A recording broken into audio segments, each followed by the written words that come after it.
ప్రాంతం హైదరాబాద్, రంగారెడ్డి, మేడ్చల్, సంగారెడ్డిలో కొంత ప్రాంతం, ఈ 4 జిల్లాలలోని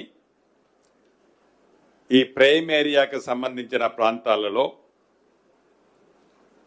ప్రధానంగా ఈ 22A ఏదైతే ప్రైవేటు ఆస్తుల్ని ప్రొహిబిటెడ్ లిస్టులో పెట్టారని, ప్రైవేటు ఆస్తులు ప్రైవేటు వ్యక్తులు ట్రాన్సాక్షన్ చేసుకునేటప్పుడు ఆ వివిధ శాఖలకు సంబంధించిన స్టాంప్స్ అండ్ రిజిస్ట్రేషన్ సబ్ రిజిస్ట్రార్లు కానీ, వ్యవసాయ భూములు అయితే ఎంఆర్ఓలు కానీ రిజిస్ట్రేషన్లు చేయడానికి ఇబ్బంది పెడుతున్నారనేది ప్రత్యక్షంగా కొంతమంది మిత్రులు మీ ద్వారా కానీ ప్రత్యక్షంగా కానీ నన్ను కలవటం, అదే రకంగా ఎవరైతే రిజిస్ట్రేషన్ కోసం పోయిన వాళ్ళు మా ప్రాపర్టీ ప్రైవేటు ప్రాపర్టీ ప్రొహిబిటెడ్ లిస్ట్లో ఉన్న కారణంగా మేము రిజిస్ట్రేషన్ ట్రాన్సాక్షన్ చేసుకోవాలనుకుంటున్నాం అని కొంతమంది మిత్రులు వెళ్ళినప్పుడు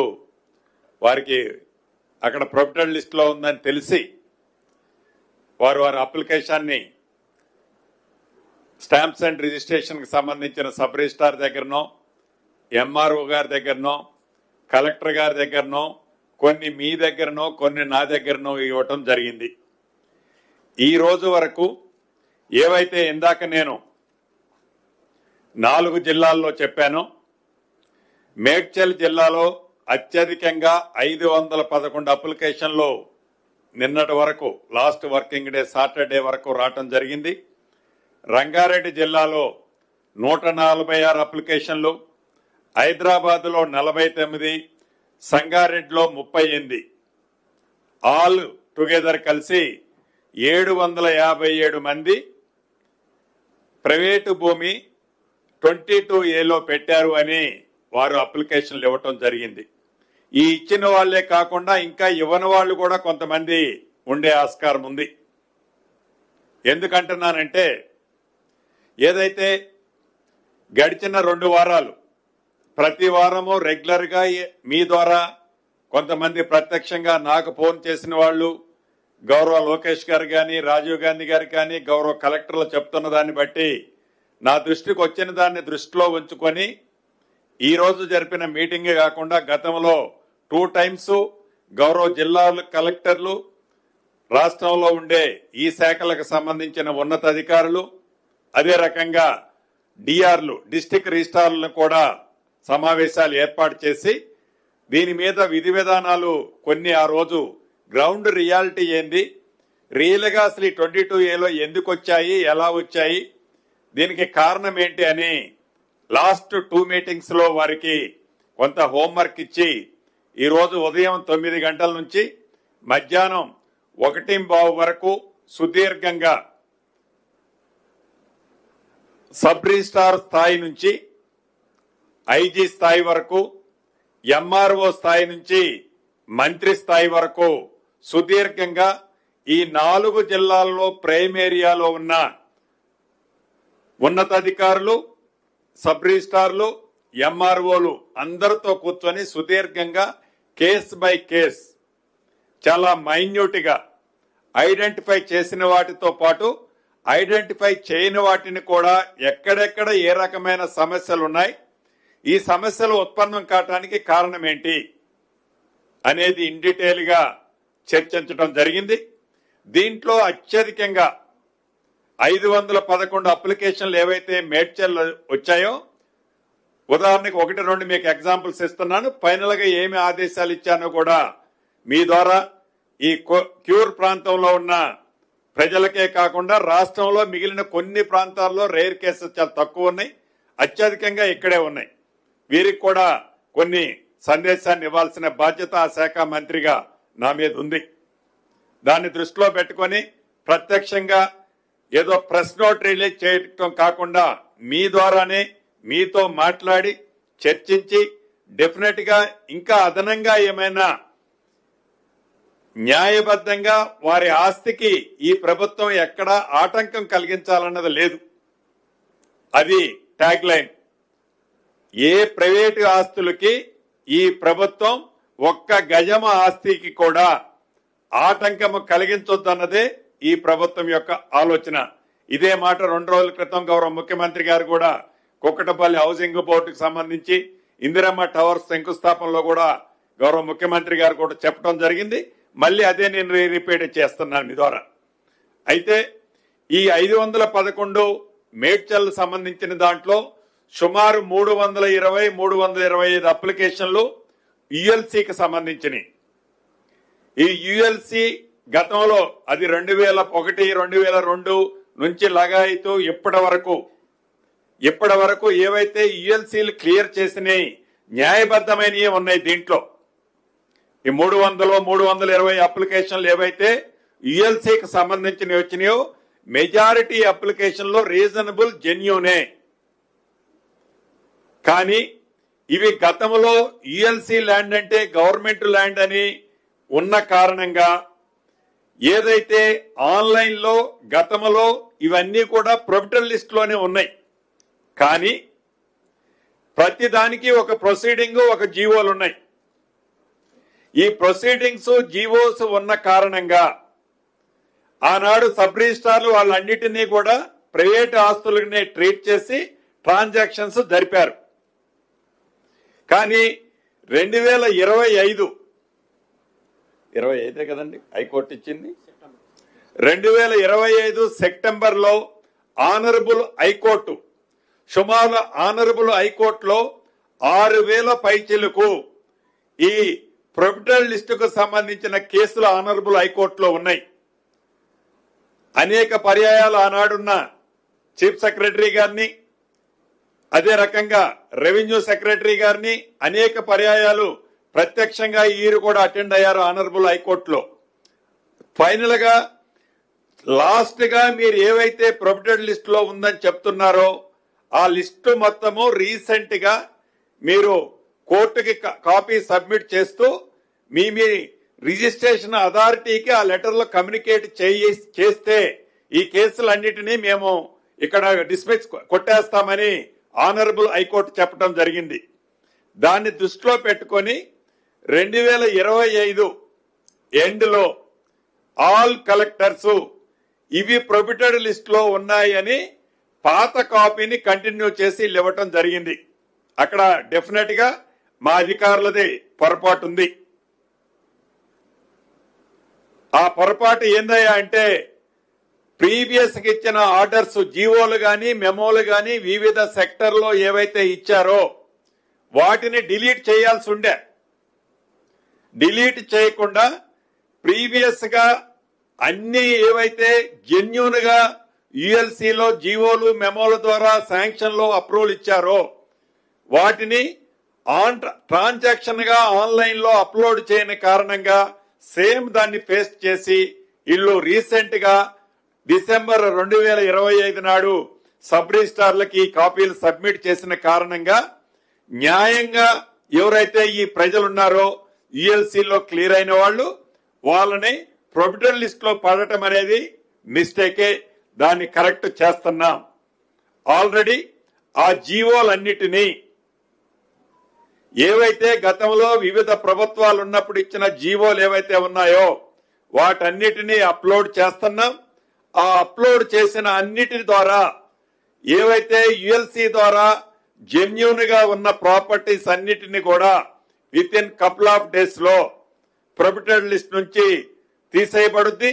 వాటికి సంబంధించిన వాళ్ళు ఎవరైతే ట్రాన్సాక్షన్స్ జరుపుకోవటం కోసం స్లాట్ బుక్ చేసుకున్నారో లేదా బుక్ చేసుకోవాలని అనుకుంటున్నారో స్లాట్లు గనక ఫుల్ ప్లెడ్జ్ లో నిండి ఉంటే అదనంగా వాటికి కూడా స్లాట్లు ఇవ్వాలని, అదనంగా టైం పట్టినా టైం తీసుకొని అటువంటి వారికి టాప్ ప్రయారిటీ ఇచ్చి అవి రిజిస్ట్రేషన్ చేయాలని ఈ రోజు అధికారులను ఆదేశించడం జరిగింది. ఒక యుఎల్సీలోనే కాదు, ఏదైతే జిహెచ్ఎంసీ ద్వారానో హెచ్ఎండి ద్వారానో వివిధ ప్రభుత్వ శాఖల ద్వారా ఓపెన్ ఆక్షన్ ద్వారా సేల్ చేసిన ప్రాపర్టీస్ ఏవైతే ఉన్నాయో సేల్ ట్రాన్సాక్షన్ అంతా ఆనాడు జరిగింది యాజ్ పర్ జీవోలు మెమోలు ప్రకారం. జరిగిన తర్వాత ఆ జరిగిన సేల్ ట్రాన్సాక్షన్స్ ని ఆన్లైన్ లో ఇంపోర్ట్ చేసుకోలేదు. హార్డ్ కాపీ ద్వారా రిజిస్ట్రేషన్లు జరుపుకుంటా వస్తున్నాయి. ఆన్లైన్ వచ్చేసరికి వాటిని డిలీట్ చేయని కారణంగా ప్రొహిబిటెడ్ లిస్ట్ లో ఆ పేర్లు డిలీట్ చేయని కారణంగా అవి కూడా మళ్ళీ ప్రొహిబిటెడ్ లిస్ట్ లోకి వచ్చిన మాట వాస్తవం. వాటిని కూడా ఆ జీవోలన్నీ ఆల్రెడీ అప్లోడ్ చేశాం నిన్న 14th నాటికి. ఇంకా ఎక్కడైనా 1 అటువంటిది మిస్ ఉన్నా కూడా ఎవరు కూడా ఆందోళన చెందాల్సిన అవసరం లేదు. ఎవరో ఏ మెట్లెక్కి తిరగాల్సిన అవసరం లేదు. జస్ట్ మీరు ఒక అప్లికేషన్ సబ్ రిజిస్ట్రార్ దగ్గర కానీ, డిస్ట్రిక్ట్ రిజిస్ట్రార్ దగ్గర కానీ, ఎంఆర్ఓ దగ్గర కానీ, ఆర్డీఓ దగ్గర కానీ, కలెక్టర్ దగ్గర కానీ సింగిల్ ప్లేస్ లో మీరు ఒక అప్లికేషన్ ఇస్తే చాలు. అప్లికేషన్ లో మీ కాంటాక్ట్ నెంబర్ మెన్షన్ చేయండి. వితిన్ 3 to 5 days లోపు న్యాయబద్ధమైన మీ ఆస్తులకి ఈ ప్రభుత్వం పూర్తి బాధ్యత భరోసా తీసుకుంటది. ఆ శాఖ మంత్రిగా నాదే. అంతేకాదు గతంలో గ్రామీణ ప్రాంతంలో వ్యవసాయ భూముల్లో రిజిస్ట్రేషన్లు జరిగేటప్పుడు ప్రభుత్వం ప్రైవేటు భూముల్ని ఎక్విజిషన్ చేసినప్పుడు కొన్ని ప్రాంతాల్లో పార్ట్లీ ఎక్విజిషన్ జరిగినప్పుడు ఆ పార్ట్లీ ఎక్విజిషన్ జరిగే దాంట్లో అది ప్రభుత్వ స్థలంగా ఐడెంటిఫై చేసి ఆ నెంబర్లో కొన్ని ఇక్కడ హైదరాబాద్ ఈ కోర్ ప్రాంతంలో కూడా ప్రొహిబిటెడ్ లిస్ట్ లో పెట్టడం జరిగింది. వాటిని కూడా ఐడెంటిఫై చేశాం. వాటిని కూడా వితిన్ కపుల్ ఆఫ్ డేస్ లోనే ఆల్రెడీ కొన్ని ఇప్పటికే తీసేశారు ప్రొహిబిటెడ్ లిస్ట్ నుంచి. ఇంకా ఎక్కడైనా 1 మిస్ అయి ఉన్నా కూడా ఎవరూ ఆందోళన చెందాల్సిన అవసరం లేదు. ఎవరైనా ప్రొవోక్ చేస్తే అది వారి విజ్ఞతకే వదిలేస్తున్నాము. ఎవరూ ఆందోళన చెందాల్సిన అవసరం లేదు.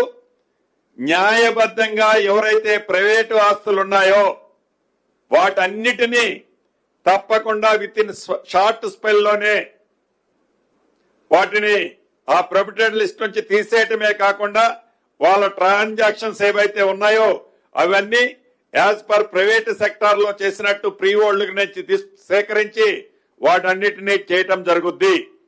అదే రకంగా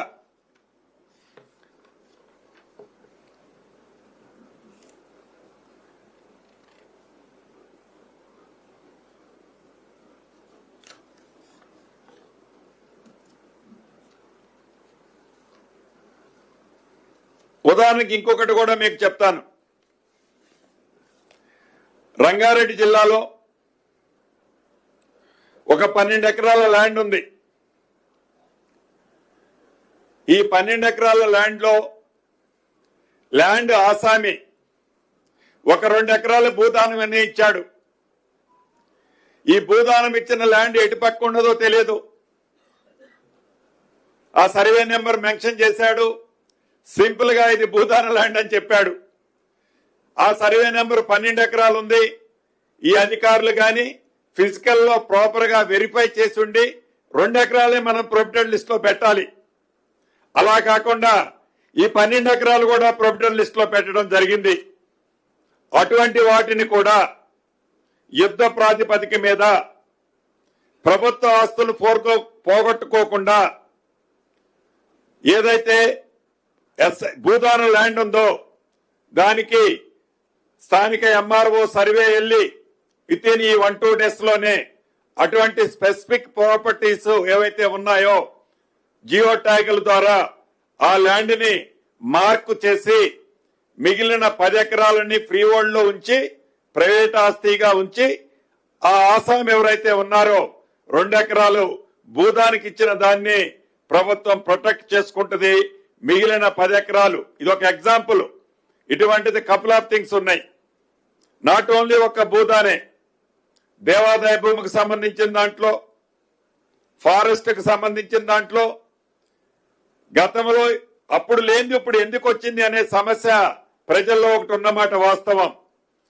ఆనరబుల్ కోర్టు చెప్పిన దాని ప్రకారం ఏదైతే 22A లిస్టు రీసెంట్ గా డిసెంబర్ ఎండ్ లోనో జనవరి ఫస్ట్ వీక్ లోనో ఇచ్చారు. ఆ రీసెంట్ గా ఇచ్చే దాంట్లో డిలీట్ చేయాల్సిన డిలీట్ చేయకుండా యాజ్ పర్ జీవోల ప్రకారం మెమోల ప్రకారం అఫీషియల్ గా ప్రభుత్వం ఇచ్చిన వాటిని డిలీట్ చేయని కారణంగా, గతంలో వాటిని అప్లోడ్ చేయని కారణంగా సేమ్ రిపీట్ అవటం వల్ల ప్రజలకి కొంతమందికి ఇబ్బంది కలిగిన మాట వాస్తవం. దానికి నేను నిజంగా చాలా వారందరికీ కూడా నా పక్షాన సారీ చెప్తున్నాను. అంతేకాదు ఈ ప్రభుత్వానికి సెకండ్ థింకింగ్ ఏం లేదు. ఈ ప్రభుత్వం అధికారులకు కూడా ఈరోజు నేను ఉన్నతాధికారుల సమక్షంలో గౌరవ సబ్ రిజిస్ట్రార్లు, ఎంఆర్ఓలు, మిగిలిన అధికారులకి చాలా క్లియర్ డైరెక్షన్స్ ఇచ్చాను. ఏదో బూచి చూపించి, ఏదో కారణమని చెప్పి, ఏదో ఉందని చెప్పి ఎవరిని ఆఫీసుల చుట్టూ తిప్పుకునే పరిస్థితి రావద్దు. అటువంటి పరిస్థితి ఉంటే నేను కూడా స్పాట్ లోనే అటువంటి వారి మీద చాలా సివియర్ యాక్షన్ తీసుకోవటం జరుగుద్దని చెప్పాను. అదే రకంగా ఇద్దరు అధికారులు, ఒకరు రెవెన్యూ సెక్టార్ నుంచి, ఒకరు స్టాంప్స్ అండ్ రిజిస్ట్రేషన్ ఉన్నతాధికారులు ఇద్దరు, వీరిద్దరికే అక్కడ చెప్పాను, ఇప్పుడు కూడా చెప్తున్నాను. ఒక ఉన్నత స్థాయి కమిటీని కూడా ఈ రోజే కాన్స్టిట్యూట్ చేస్తారు. ఎవ్రీ వీక్ ఈ కమిటీ ఏవైతే ఈ సమస్యలు వస్తున్నాయో కేస్ బై కేస్ జెన్యూన్ ఉన్న కేసుని అక్రాస్ ది టేబుల్ పరిష్కరించే విధంగా, ఆదేశాలు ఇచ్చే విధంగా వీరిద్దరికి ఇప్పుడే నేను ఆర్డర్ వేశాను. అదే రకంగా టోల్ ఫ్రీ నంబర్ కూడా ఒకటి మీ ద్వారా ఎవరైతే ఈ నిషేధిత జాబితాలో ఉన్నారని, అభద్రతకు లోను కావద్దని చెప్పటం కోసం ఒక టోల్ ఫ్రీ నెంబర్ ని కూడా మీ ద్వారా వారికి తెలియజేస్తున్నాను. కంప్లైంట్స్ ఏవైనా ఉంటే రాతపూర్వకంగా ఇచ్చినా పర్వాలేదు, ఈ టోల్ ఫ్రీ నెంబర్ కమ్యూనికేట్ చేసినా మళ్ళీ మా పక్షానే డిపార్ట్మెంట్ సైడ్ నుంచే వారికి కమ్యూనికేషన్ కూడా వస్తుంది. 8518 ఉండదు అనుకుంటా, ఉంటుందా? 11 డిజిట్స్ 18005 టోల్ ఫ్రీ నెంబర్ అండి. 18005 994788. మళ్ళా రిపీట్ చేస్తున్నాను, 18005 994788. ఇది టోల్ ఫ్రీ నెంబరు. ఎవరైతే న్యాయబద్ధంగా వారి కష్టార్జితంతో సంపాదించుకున్న ఆస్తులున్నాయో, నేను కూడా చూశాను, కొంతమంది మీడియా మిత్రులు చెప్పి రాసిన దాన్ని చూశాను. ఒక చిరు ఉద్యోగి 100 గజాలో 110 గజాలో దాని రిజిస్ట్రేషన్ కి నేను ఏదో ట్రాన్సాక్షన్ కోసం అమ్ముకోవటానికి పోతే నా ప్రాపర్టీ నిషేధిత జాబితాలో ఉందని. పాపం తను అనే దాంట్లో న్యాయం ఉంది. ఎందుకంటే తను 6 కాలం కష్టపడి సంపాదించుకున్న ఆ ప్రాపర్టీలో తను పూర్తి సర్వాక్కులో ఉన్నా అనుకున్న టైంలో ప్రభుత్వం దాని నిషేధిత జాబితాలో ఉన్నదన్నప్పుడు డెఫినెట్ గా తను ప్యానిక్ పోయే దాంట్లో అర్థం ఉంది. అటువంటి పరిస్థితి భవిష్యత్తులో ఉండొద్దని ఎవ్రీ వీక్ ఈ ఉన్నతాధికారుల కమిటీ సమీక్షిస్తుంటది. టోల్ ఫ్రీ నెంబర్లలో కంప్లైంట్ స్వీకరిస్తుంటాం, రిటర్న్ పూర్వకంగా మీరిచ్చే కంప్లైంట్లు సేకరిస్తుంటాం. ప్రభుత్వ భూములు కాని వాటిని, ప్రైవేటు ఆస్తులని తప్పకుండా ఈ ప్రభుత్వం వాళ్ళకి పూర్తి భద్రత భరోసా కల్పిస్తుందే తప్ప ప్రైవేటు ఆస్తులు తీసుకొచ్చి ప్రభుత్వ ఆస్తులుగా ఈ ప్రభుత్వం ఎట్టి పరిస్థితిలో చిత్రీకరించదు. అదే రకంగా CS7, CS14 ఇవి కూడా చాలా ప్రాంతాల్లో ఉన్నాయి. ఇవి కూడా సైజబుల్ గా ప్రొవిడెంట్ లిస్ట్ లో ఈనాడు ఉన్నాయి. వీటికి సంబంధించిన వాటిలలో ఆనరబుల్ సుప్రీంకోర్టు ద్వారా, ఆనరబుల్ సుప్రీంకోర్టు గైడెన్స్ ద్వారా, లేకుంటే వివిధ ఫోరముల్లో తెచ్చుకున్న గైడెన్స్ల ద్వారా గత ప్రభుత్వాలు ఏవైతే అవి అపార్ట్మెంట్లకు కానీ లేఅవుట్లకు కానీ అఫీషియల్ పర్మిషన్లు ఇచ్చారో ఆ అఫీషియల్ పర్మిషన్ ఇచ్చిన వాటన్నిటినీ CS7, CS14 కి సంబంధించిన వాటిని కూడా కండిషనల్ రిజిస్ట్రేషన్ చేయటానికి, ఎందుకు కండిషనల్ రిజిస్ట్రేషన్ అంటే ఈ CS7, CS14 అనేది ఆనరబుల్ సుప్రీంకోర్టు ఫుల్ బెంచ్ లో కేసు నడుస్తుంది. ఆ కేసు తీర్పుకి అనుగుణంగా భవిష్యత్తులో ఇబ్బంది కలగకుండా ఉండే విధంగా ఈ CS7, CS14 కి సంబంధించిన వాటిని కూడా రిజిస్ట్రేషన్లు చేయాలని ఈ రోజు అధికారులకు ఆదేశాలు ఇవ్వటం జరిగింది. అదేవిధంగా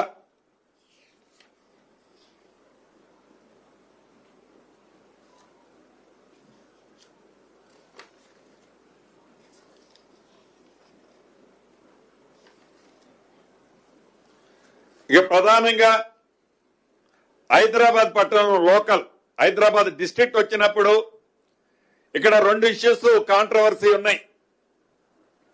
ఒకటి GHMC TSLR అంటే ఒక పార్సిల్ కి TSLR అని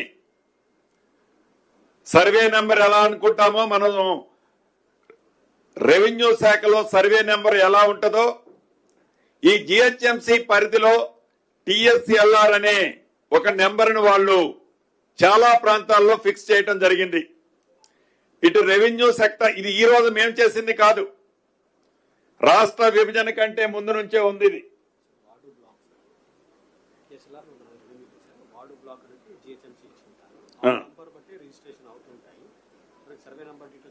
సో ఈ TSLR అనేది రెవెన్యూదే, వార్డు బ్లాక్ అనేది GHMC వాళ్ళు చేసింది. ఈ వార్డు బ్లాక్ కి ఒక నెంబర్ ఇచ్చారు, ఈ TSLR కి రెవెన్యూ డిపార్ట్మెంట్ నుంచి ఒక నెంబర్ ఇచ్చారు. ఈ రెండు నెంబర్ల కాంట్రవర్సీ అన్నది ఈ రోజు మనం చేసింది కాదు. ఈ ప్రభుత్వం వచ్చిన తర్వాత రాష్ట్ర విభజన జరగముందే ఉందనుకుంటా, రాష్ట్ర విభజన జరగక ముందు నుంచి ఇవి నడుస్తున్నాయి. దీంతో ఈ నెంబర్లు కొన్ని ప్రదేశాల్లో కాంట్రవర్సీ వచ్చి ప్రభుత్వ స్థలాలకు సంబంధించిన నెంబర్లు ప్రైవేటు వాళ్ళదే అనుకొని దానితో కూడా సైజబుల్ గా థౌజండ్స్ ఆఫ్ పార్సిల్స్ ని ప్రొవిడెంట్ లిస్ట్ లో పెట్టడం జరిగింది. ఇది ఇవాళ మనం పెట్టింది కాదు, ప్రీవియస్ గానే ఉంది అది. కానీ 2003 నుంచి ప్రొవిడెంట్ లిస్ట్ లో ఉన్నాయి. కానీ ఈ ప్రతి ఒక్క పార్సిల్ కి ఒక మెమోనో ఒక జీవోనో ఇచ్చిన వాటిని క్లియర్ చేసుకుంటూ వచ్చారు ఆ 2003 నుంచి. ఈ ఇచ్చిన మెమో జీవో అప్లోడ్ చేయని కారణంగా, సేమ్ ఇందాక చెప్పిన సిస్టమే ఇక్కడ కూడా అప్లోడ్ చేయని కారణంగా యాజ్ పర్ కలెక్టర్స్ వీటన్నిటిని కూడా ప్రొవిడెంట్ లిస్ట్ లోకి వచ్చినాయి. నాకు తెలిసి నియర్లీ ఒక 38,000 పార్సిల్స్. వాటన్నిటిని కూడా ఈ రోజు కానీ రేపు సాయంత్రం లోపు కూడా డెఫినెట్ గా ఆ POB 22A ఏదైతే ఉందో దాన్ని రిమూవ్ చేయాలని ఆ జిల్లా అధికారులకు ఆదేశాలు ఇచ్చాను. వాళ్ళు మాక్సిమం ఈ రోజు నైట్ కి అవన్నీ కూడా క్లియర్ చేయడం జరుగుద్ది. అదే రకంగా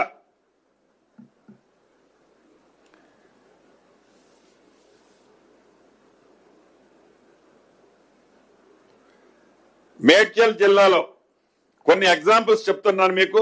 మేడ్చల్ జిల్లాలో ఆల్విన్ కాలనీ, యాజ్బెస్టాస్ కాలనీలో ఇక్కడ ప్రభుత్వ స్థలాలు ప్రైవేటు స్థలాలు ఒకే సర్వే నెంబర్ లో ఉంటాయి. Alwyn colony, asbestos colony Medchal జిల్లాలో ఈ రెండు ఒకే సర్వే నెంబర్ లో ఉన్న కారణంగా ప్రైవేటు ఆస్తులు అయినప్పటికీ ఆ సర్వే నెంబర్ ని బైఫర్కేట్ చేయని కారణంగా ఇవి కూడా ప్రొవిడెంట్ లిస్ట్ లోకి వెళ్ళాయి. వీటిని కూడా ఈ వితిన్ 2-3 డేస్ లోనే రెక్టిఫై చేయటం జరుగుద్ది. జరిపే దాంట్లో ఏవైతే ప్రైవేట్ ఆస్తులు ఉన్నాయో, ఏ మెమోలు ఏ జీవోల ద్వారా అయితే అవి ఆనాడు రెగ్యులేట్ చేశారో వాటన్నిటినీ గౌరవ కలెక్టర్లు ఇప్పటికే ఆ జిల్లాలకు సంబంధించిన వాటిని వారి వెబ్సైట్ లో అప్లోడ్ చేశారు అధికారులకి. దానివల్ల ఆటోమేటిక్ గా రిజిస్ట్రేషన్స్ కి ఇక్కడ ఉన్న వాళ్ళకి ఇబ్బంది లేకుండా ఉండటం జరుగుద్ది. అదే రకంగా మేడ్చల్ జిల్లా నారపల్లిలో సర్వే నెంబర్ 867లో ఇది ప్రభుత్వ భూమి, 20 ఎకరాల భూమి. ఈ ప్రభుత్వ భూమిని దాంతో పాటు ఇందాక చెప్పినట్టు కొన్ని ప్రైవేట్ ఆస్తులు కూడా ఉన్నాయి. దాన్ని సర్వే చేసి జియో కోఆర్డినేట్స్ ఏర్పాటు చేసి ఎటుపక్క ప్రభుత్వ భూమి ఏది ప్రైవేట్ భూమి అనేది దాన్ని బైఫర్కేట్ చేసి మ్యాపులతో సబ్మిట్ చేయడం జరుగుద్ది 1-2 డేస్ లోనే. అక్కడ కూడా వాటికి సంబంధించిన వాటిని ప్రొవిడెంట్ లిస్ట్ నుంచి కూడా డిలీట్ చేయడం జరుగుద్ది. అంతేకాకుండా ఇదంతా ఒక భాగమైతే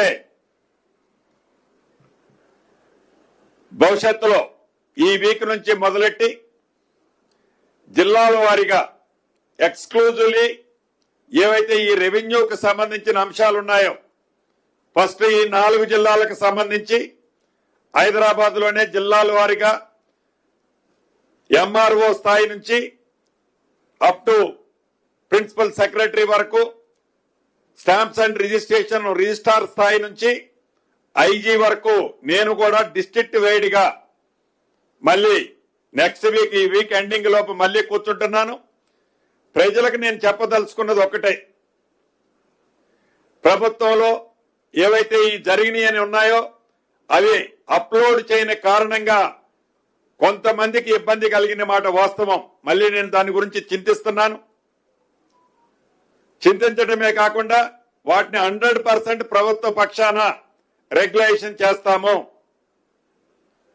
అదే విధంగా ప్రైవేటు ఆస్తుల్ని కాపాడేది ఎంత ఇంపార్టెంటో, వాళ్ళకి ఎంత ప్రొటెక్షన్ చేయాల్సిన ఇంపార్టెన్స్ ఉందో అదే పద్ధతిలో ప్రభుత్వ స్థలాలను కూడా కాపాడే దాంట్లో ప్రభుత్వం 360 డిగ్రీస్ లో వెట్టింగ్ చేసి ప్రజలకు ఇబ్బంది లేకుండా ఉండే విధంగా ఈ ప్రొవిడెంట్ లిస్ట్ లో జరిగిన వాటిని అడ్వాంటేజ్ తీసుకొని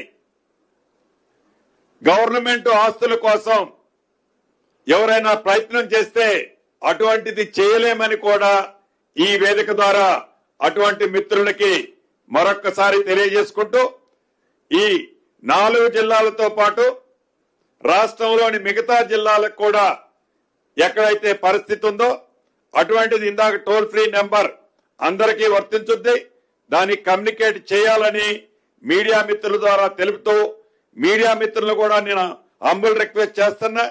మీ దృష్టికి ఇందాకనే ఒక మిత్రుడు ఒక పేపర్ ఇచ్చారు. అదే రకంగా మీ దృష్టికి ఏదన్నా చిన్న అంశం వచ్చినా నా నెంబర్ మీ అందరి దగ్గర ఉంది, తప్పకుండా నాకు కూడా కమ్యూనికేట్ చేయండి. ఇదేదో నాకు సంబంధించింది కాదనో, ఇదేదో జరిగిపోవాలనో ఇతరత్రో ఈ ప్రభుత్వానికి అటువంటి ఆలోచన ఉండదు.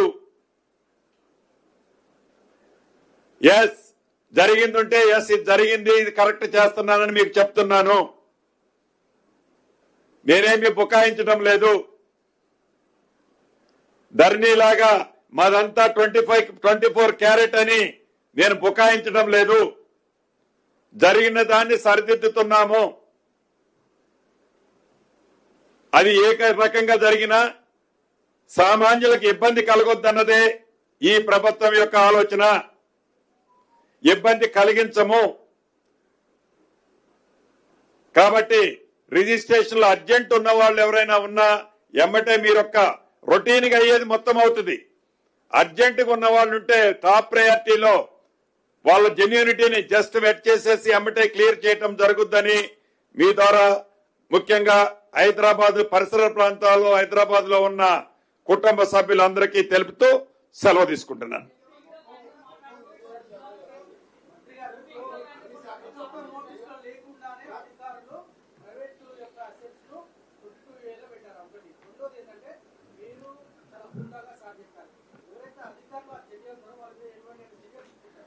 ఈరోజు చాలా సుదీర్ఘంగా జరిగిన దాంట్లో అటువంటి సబ్జెక్టు కూడా ఉంది.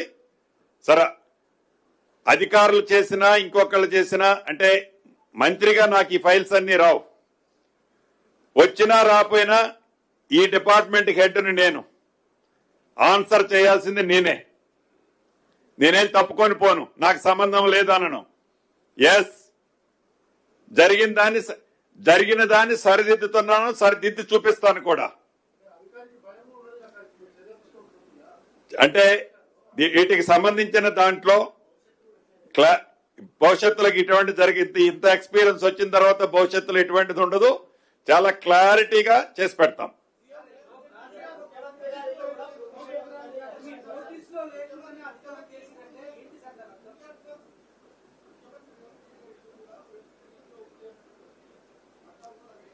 సో అది జూబ్లీహిల్స్ కి సంబంధించిన సబ్జెక్టులో 356, 357 ప్లాట్లు అంతకు ముందు జూబ్లీహిల్స్ సొసైటీలో కాకుండా ప్రభుత్వం అకౌంట్ లో వస్తుండే. తదుపరి ఆ సొసైటీ బైలాస్ ప్రకారం ఇతరత్ర ఏవైతే ట్రాన్సాక్షన్స్ జరిగాయో సేమ్ ఇందాక చెప్పినట్లు ఆ ట్రాన్సాక్షన్స్ దీంట్లో ఎంటర్ అవ్వలే. ఆన్ పేపర్ ఉన్నాయి, ఆన్లైన్ లో లేని కారణంగా సేమ్ అదే పేస్ట్ అయింది. సరే, ముఖ్యమంత్రి గారిది ఉందా లేదా, నాది ఉందా లేదా అంటే ముఖ్యమంత్రి గారిది ఉంది అంటే శ్రీనివాసరెడ్డి గారు పెట్టించిండనే వారి ఆలోచన ఏంటి? సో అది ముఖ్యమంత్రి గారిది ఉన్నా నాది ఉన్నా జరిగిన ఫ్యాక్ట్స్ ఏంటన్నది మీ ద్వారా రాష్ట్ర ప్రజలకు తెలుస్తున్నాను.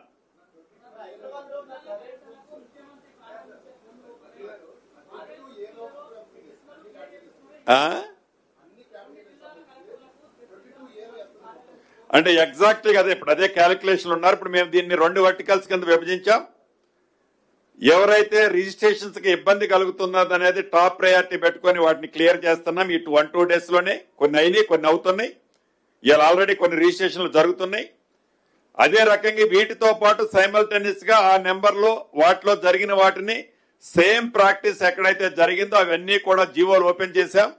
ఆ జీవోల ద్వారా అన్నిటిని కూడా క్యాల్కులేట్ చేస్తే టోటల్ ఏది ఉంది ఏది లేదన్నది కపుల్ ఆఫ్ డేస్ లో ఐ విల్ టెల్ యూ. మళ్ళీ నెక్స్ట్ దాంట్లో నేను I will tell you.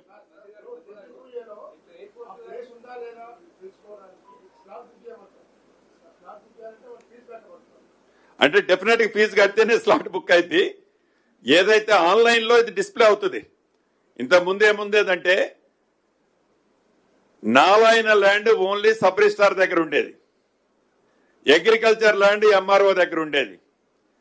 MRO దగ్గర ప్రొపరేటర్ లిస్ట్ లో ఉంటే ఇతనికి తెలిసేది కాదు, అతని ప్రొపరేటర్ లిస్ట్ లో ఉంటే ఇతనికి తెలిసేది కాదు. ఈ రెండు కూడా సింగిల్ పేజీకి తీసుకొచ్చాం. ఇక్కడ రిజిస్ట్రేషన్ జరిగినా అక్కడ రిజిస్ట్రేషన్ జరిగినా జెన్యూనిటీ ఏంటన్నది వాళ్ళకి స్క్రీన్ మీద కనపడుతుంది. సో అదే రకంగా ఏది ప్రొపరేటర్ లిస్ట్ లో ఉందో ఎవరైతే పబ్లిక్ ఉన్నారో ఆ పబ్లిక్ వాళ్ళు ఏది రిజిస్ట్రేషన్ పోయే వాళ్ళు కూడా కనిపిస్తుంటది. జస్ట్ ఇందాక నేను చెప్పిన నాకు రిసీవ్ అయిన అప్లికేషన్లు నాకు అంటే అధికారులకి ఇంకా రిసీవ్ కానీ కూడా కొన్ని ఉంటాయి, డెఫినెట్ గా ఉన్నాయి, లేవని నేను అనను. వాటన్నిటిని కూడా నాకు ఇవ్వలేదు అప్లికేషన్ అని చేయకుండా ఉన్నాం. అప్లికేషన్ ఇచ్చినా ఇవ్వకుండా ఉన్నా అప్లికేషన్ ఇచ్చేది ఇమీడియట్లీ మాకు అలర్ట్ చేయడం కోసం. నార్మల్ కేసులో ప్రతి కేసుని ఇప్పుడు ఉన్న ఎక్స్పీరియన్స్ ని దృష్టిలో పెట్టుకొని ప్రతి కేసుని అన్నిటినీ రిజాల్వ్ చేసే కార్యక్రమానికి శ్రీకారం చుట్టాం.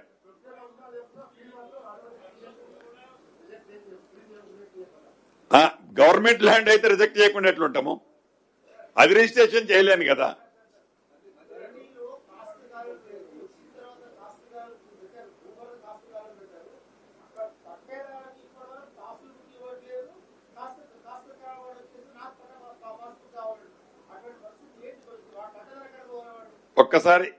ఒక్కసారి కేసు బై కేసు మీది ఏముందో ఒక్కసారి డీటెయిల్స్ ఏదైనా మీ నోటీసులు ఉంటే మా సెక్రటరీ గారికి ఇవ్వండి అన్న, తప్పకుండా సాల్వ్ చేస్తాం.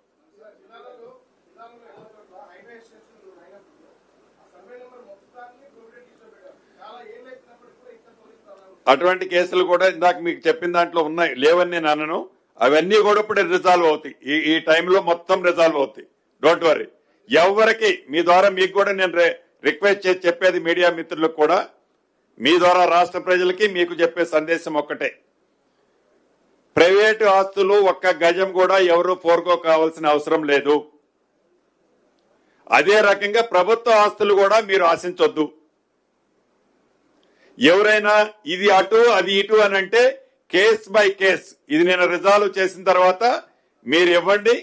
ఇది ఎందుకు ప్రొహిబిటెడ్ లిస్ట్ లో పెట్టినో నేను ఆన్సర్ ఇస్తా, నా అధికారులు ఆన్సర్ ఇస్తారు. ఇది రిజాల్వ్ అయిన తర్వాత జస్ట్ అన్ని చేయడానికి మాక్సిమం మంత్ ఎండింగ్ పట్టుద్దా, outer limit month ending target పెట్టుకున్నాం.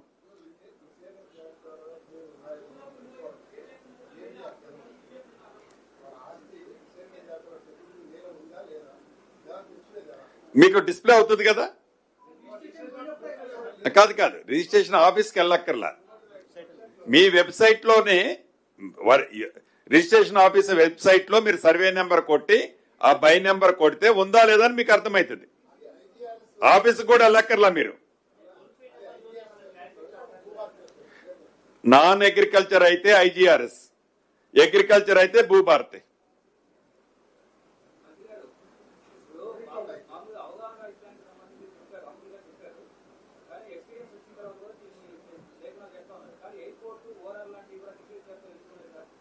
ఎయిర్పోర్టు ఇక్కడ అదే లాజిక్ మీకు చెప్పేది. నేను ఇందాక మీది అన్న దాంట్లోనే ఆన్సర్ ఉంది. ఎయిర్పోర్టు అది గవర్నమెంట్ ఎక్విజిషన్ చేసిన ల్యాండ్. సో మెనీ జీవోల్స్ ద్వారా ఎయిర్పోర్ట్ ల్యాండ్ ని జిఎంఆర్ కి లీజ్ కి ఇచ్చింది, ఎయిర్పోర్ట్ కన్స్ట్రక్షన్ చేశారు. సో ఈ జీవోల్ అనేది ఆన్ పేపర్ ట్రాన్సాక్షన్స్ జరిగినాయి. ఇది అప్లోడ్ ఆనాడు అప్లోడ్ వాళ్ళు దాంట్లో చేయలే, సాఫ్ట్వేర్ లో అప్లోడ్ చేయలే.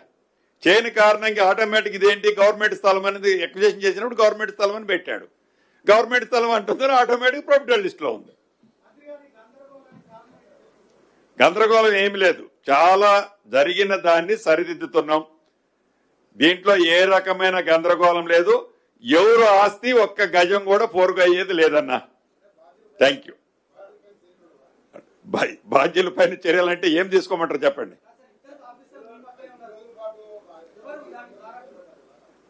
సో ఫస్ట్ దీంట్లో ఏముందంటే ఒక జీవో ఇయటంతోనే, ఒక మెమో ఇయటంతోనే నేను ఇచ్చిన, గత ప్రభుత్వాలు ఇచ్చిన 40 ఇప్పుడు ఇందాక చెప్పేది 30-40 సంవత్సరాల కేసులే ఉన్నాయి. దీంట్లో అన్ని 90% అయ్యే ఉన్నాయి. ఈ 90% ఆ జీవో ఇయటంతో వీళ్ళు అప్లోడ్ ఆ రోజే ఆన్లైన్ చేసి ఉంటే పోయేది. సో అప్లోడ్ చేయని కారణంగా వీళ్ళు కంటిన్యూషన్ ఈ కోర్టు ఒత్తిడి ఉంది ఇది అందని ఏదో చెప్తుంటారు వీళ్ళు. కొన్ని అంటే గజం ఉన్నా 100 గజాలున్నా 100 ఎకరాలున్నా ఆ సర్వే నెంబర్ అనేది కొన్ని వేళ్లలో ఉంటాయి ఈ నెంబర్లు.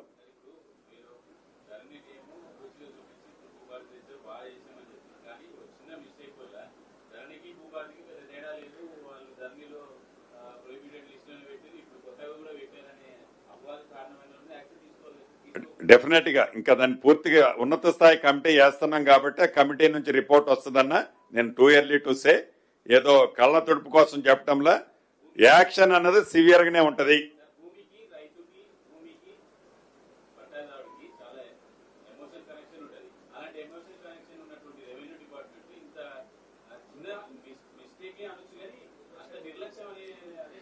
ఎస్ ఎస్, దాన్ని అందుకే కదా నేను చెప్పాను కదా, దాన్ని డెఫినెట్ గా సరిదిద్దుతాం.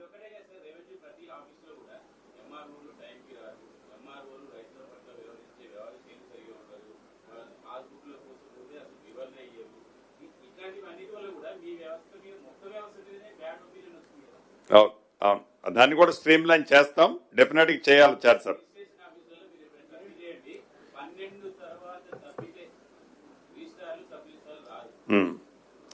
పెట్టుకుంటా నేను కూడా దాన్ని విజిట్ పెడతా, సర్ప్రైజ్ విజిట్స్ ఇప్పుడు మీ అడ్వైజ్ తో డెఫినెట్ గా పెట్టుకుంటా. పెట్టుకుంటా డెఫినెట్ గా, మీరు అన్నది స్ట్రీమ్ లైన్ చేస్తా. అవసరం ఉంది, ప్రక్షాళన చేయాల్సిన అవసరం ఉంది, చేస్తాను తప్పకుండా. థ్యాంక్ యూ అన్నా.